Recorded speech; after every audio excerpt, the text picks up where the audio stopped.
I got a voicemail from my brother that made me pull over on the side of the highway.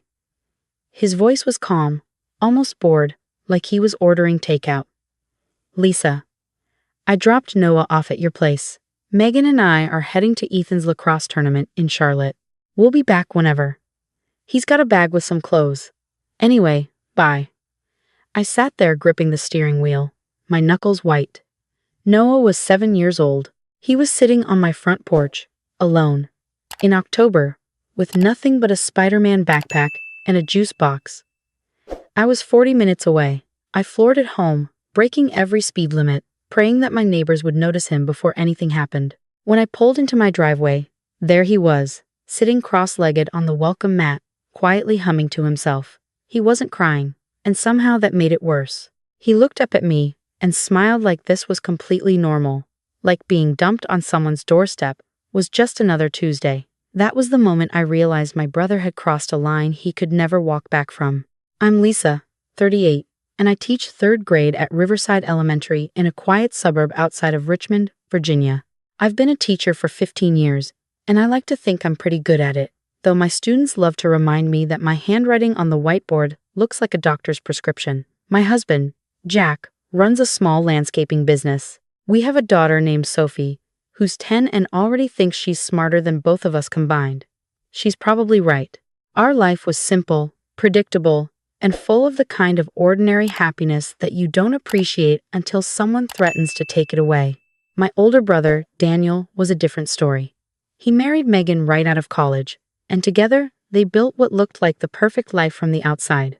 Daniel worked in pharmaceutical sales, pulling in 6 figures, and Megan was a real estate agent who never let you forget how many houses she closed last quarter. They lived in a gated community with a pool and a 3-car garage. They had 2 sons. Ethan, the oldest at 12, was their golden child, star lacrosse player, straight A student, the kind of kid whose school photo could be on a cereal box. Then there was Noah, 7, quiet, small for his age, with big brown eyes that always seemed to be watching the world from a safe distance. The trouble started about 2 years ago at Thanksgiving dinner.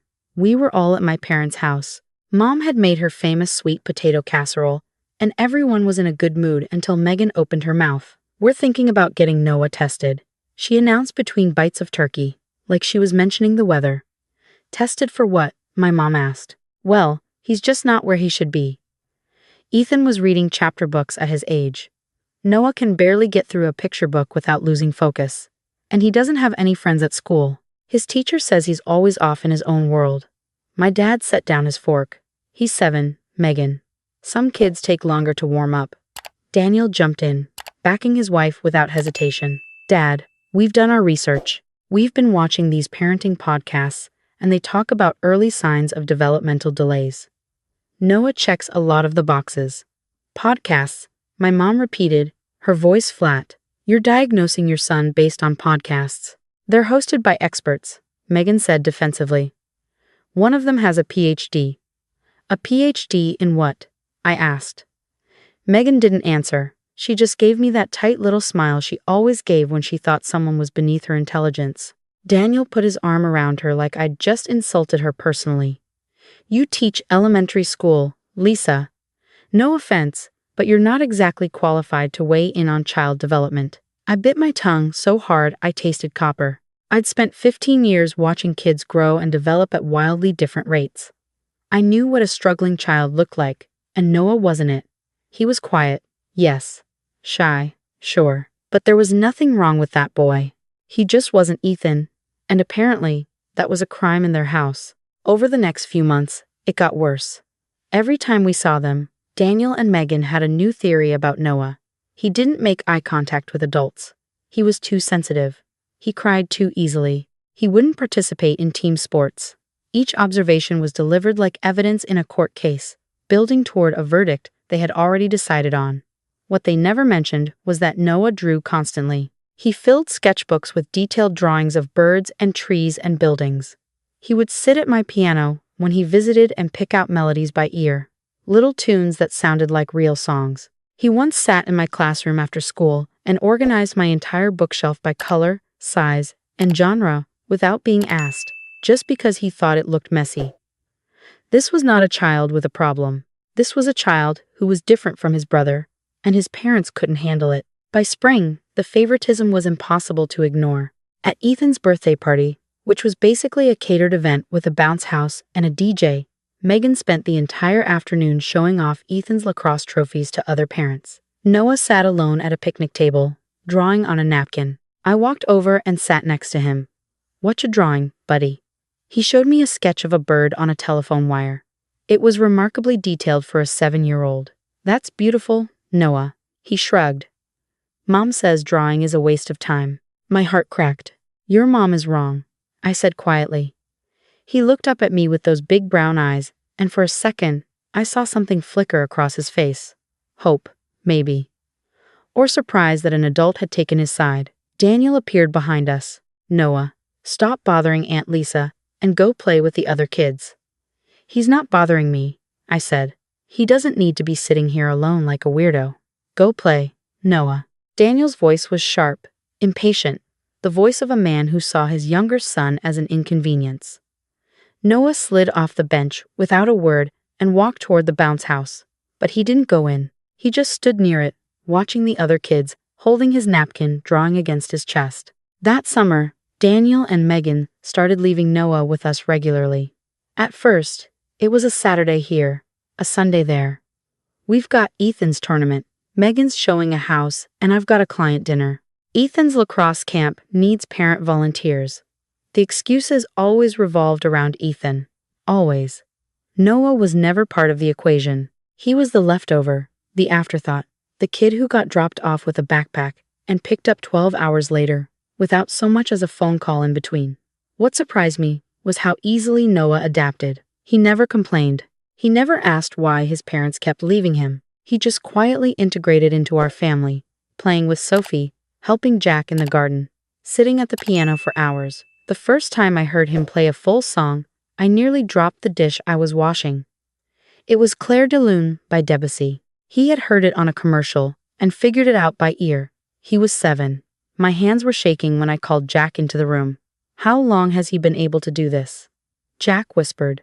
"I don't know," I whispered back. "But his parents have no idea." I tried telling Daniel. I called him one evening after Noah had gone to sleep on our couch because, once again, they were 3 hours late picking him up.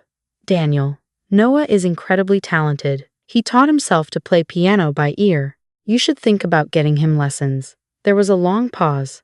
"Piano lessons, Lisa, we're already stretched thin.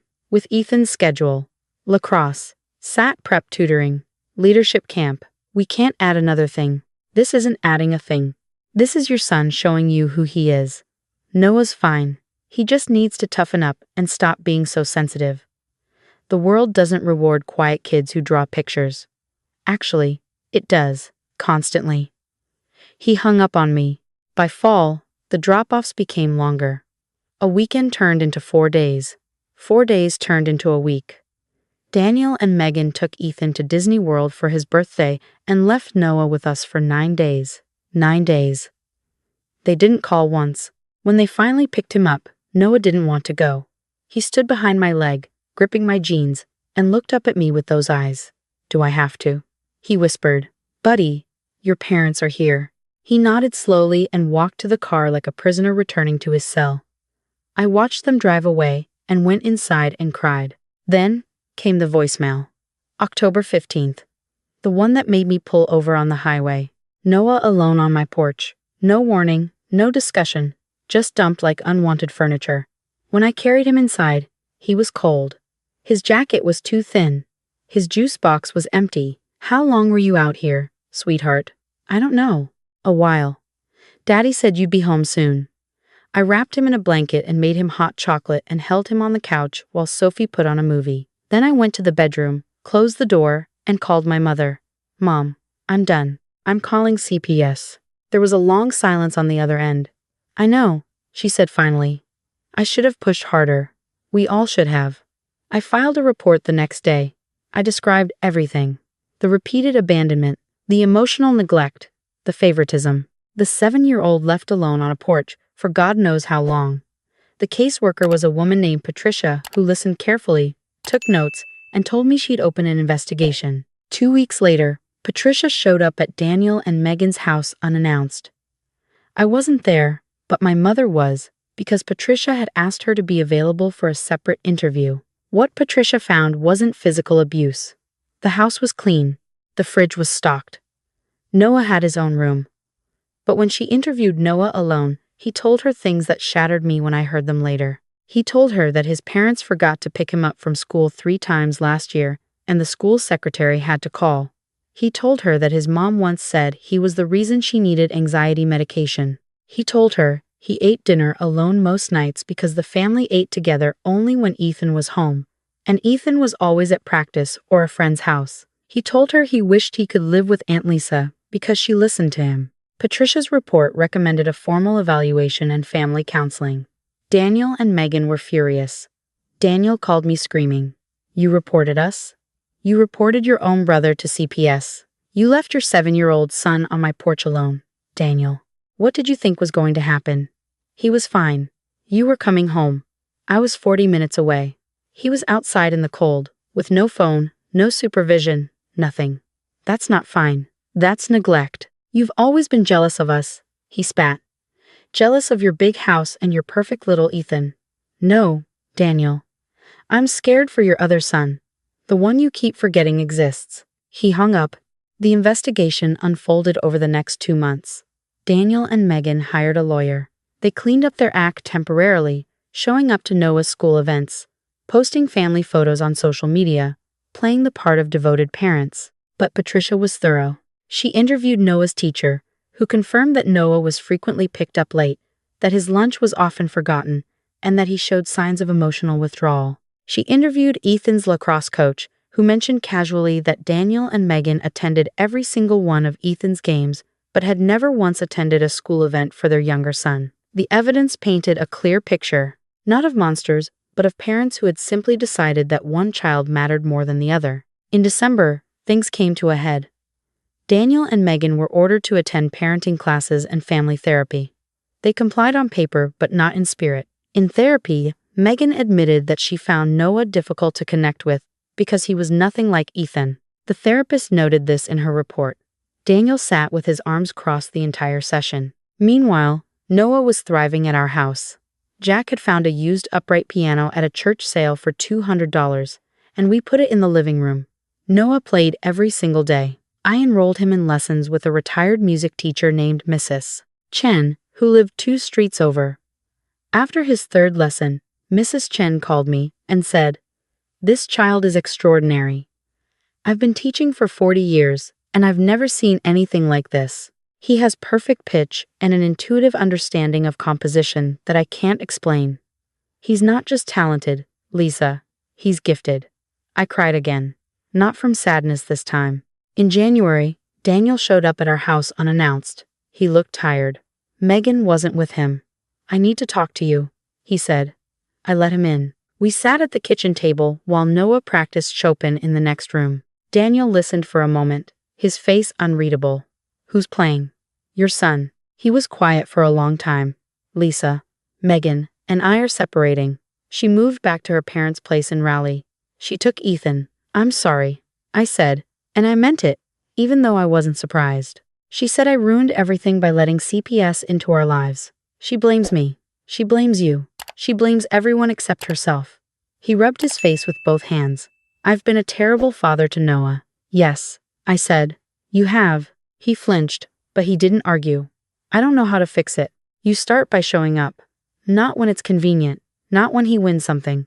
Every day, you show up." He nodded. Then he asked if he could go listen to Noah play. I let him. He stood in the doorway of the living room while Noah played a piece I didn't recognize. Something flowing and melancholy and far too beautiful for a 7-year-old's hands. Daniel stood there with tears running down his face and said nothing. The next few months were complicated. Daniel started attending therapy on his own.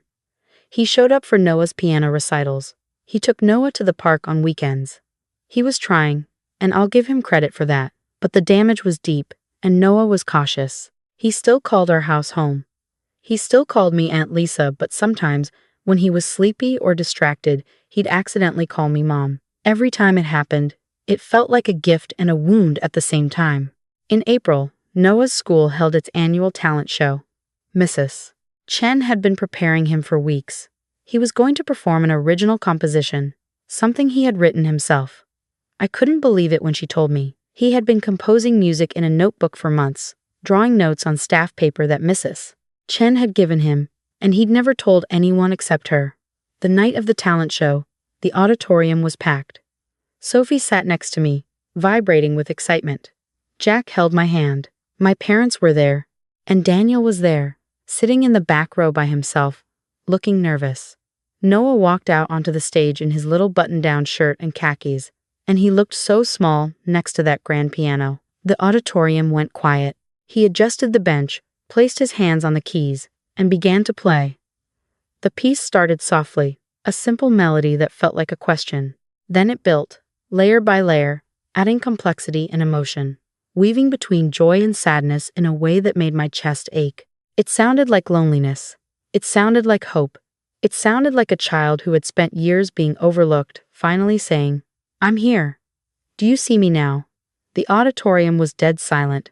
3 minutes in, I looked around and saw parents wiping their eyes. Sophie was squeezing my arm. Jack's jaw was clenched, the way it gets when he's trying not to cry. When Noah played the final note, there was a beat of absolute silence, and then the room erupted. A standing ovation. Every single person in that auditorium was on their feet. Noah looked out at the audience, blinked, and then smiled. Not the cautious, guarded smile I was used to. A real smile, full and bright and stunned, like he couldn't believe the noise was for him. The video of his performance went viral. Noah's music teacher shared it on Facebook, and within a week, it had over 2 million views. A local news station picked it up. Then, a national one. The headline read, "7-year-old prodigy stuns audience with original composition." Suddenly, everyone wanted to know about Noah. Music schools reached out. A representative from Juilliard's pre-college program called to ask about him. A children's nonprofit offered him a full scholarship to a summer music intensive in New York. And then Megan called. I hadn't heard from her in 3 months. She had taken Ethan to rally and, according to Daniel, had been telling everyone that the CPS investigation was a misunderstanding and that I had fabricated the whole thing. But now, with Noah's face on the news, she wanted back in. "Lisa, I think it's time Noah came home. I've been talking to Daniel, and we both agree that Noah needs his mother. You haven't called Noah in 3 months, Megan. I've been going through a difficult time. The separation, the move, it's been hard on all of us. Noah doesn't even mention you anymore. Do you understand what that means? He's my son. I have rights. You left him. You both left him. Repeatedly. You compared him to his brother and found him lacking every single day of his life. You called him difficult. You forgot his lunches. You missed his school events. You left him on my porch in the cold.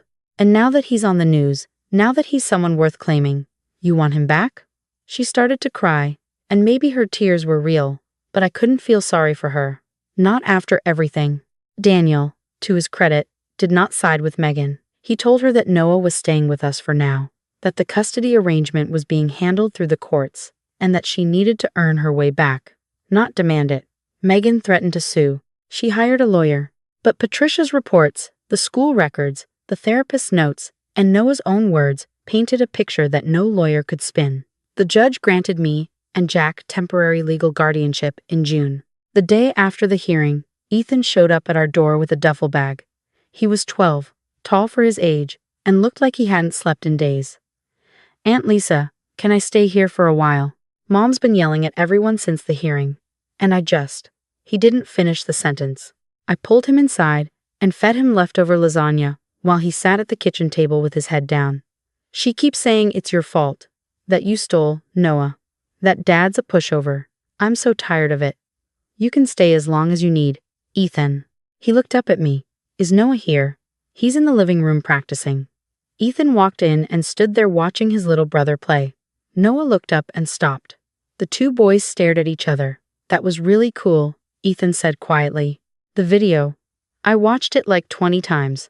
Noah's face lit up. "You did?" "Yeah. I didn't know you could do that." "Nobody ever asked," Noah said simply. Ethan sat down next to him on the piano bench, and Noah played him something new. A little piece that jumped and danced, playful and light.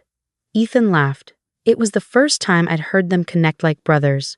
Real brothers. Not the golden child and the forgotten one. Just two kids sitting together. One playing music and the other listening. That summer was the best of my life. Sophie, Ethan, and Noah became inseparable. Jack built a treehouse in the backyard. My parents came over every Sunday for dinner.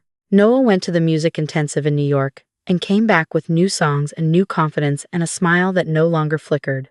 Daniel visited regularly, and each time, his relationship with Noah grew a little stronger. It wasn't perfect. There were hard days.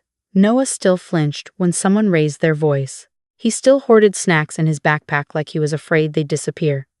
He still sometimes woke up at night and checked that the front door was locked, as if making sure no one had left him again. Healing isn't linear, and 7 years of feeling invisible doesn't vanish because people finally start clapping. Megan's custody challenge was dismissed in September. The judge cited a pattern of emotional neglect, supported by CPS reports, school documentation, and testimony from Noah's therapist.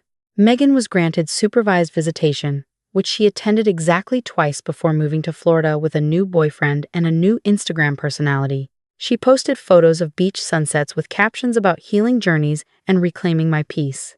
She did not mention Noah. She did not mention Ethan, who was now living with us full-time with Daniel's blessing. The courts made our guardianship of Noah permanent the following spring. Daniel signed the papers willingly, this time, not out of indifference, but out of love. "You're a better parent than I was," he told me. "Don't say that. Be a better parent starting now." He's trying. He sees Noah every week. He bought himself a ticket to every recital, every performance, every school concert. He sits in the front row now, not the back. He still has a long way to go, and Noah still calls our house home. But the door is open, and that's more than I ever expected. Last month, Noah performed at the Virginia Governor's Arts Gala. He played another original composition, this one called Porch Light. When a reporter asked him about the title, he said, "It's about a light that someone leaves on for you so you know where home is. My aunt always left the porch light on." I was standing in the crowd when he said it, and I had to turn away so nobody would see me completely lose it. Sophie grabbed my hand. Jack put his arm around me. Ethan, standing next to his brother backstage, gave me a thumbs up. Our house is louder now, messier, more expensive, and infinitely more full. 3 kids means triple the laundry, triple the arguments about screen time, and triple the love I never knew I needed. Noah still draws birds. Sophie still thinks she's the smartest person in any room. Ethan quit lacrosse and joined the debate team, which surprised everyone except me. And every night, before bed, Noah plays one song on the piano. It's become our family's ritual. We stop whatever we're doing and listen. Even the dog sits still. I used to think family was something you were born into, a fixed thing, like your blood type or your eye color. But I've learned that family is a choice you make every single day. It's showing up. It's leaving the porch light on. It's saying, "I hear you," to a quiet kid that the whole world overlooked.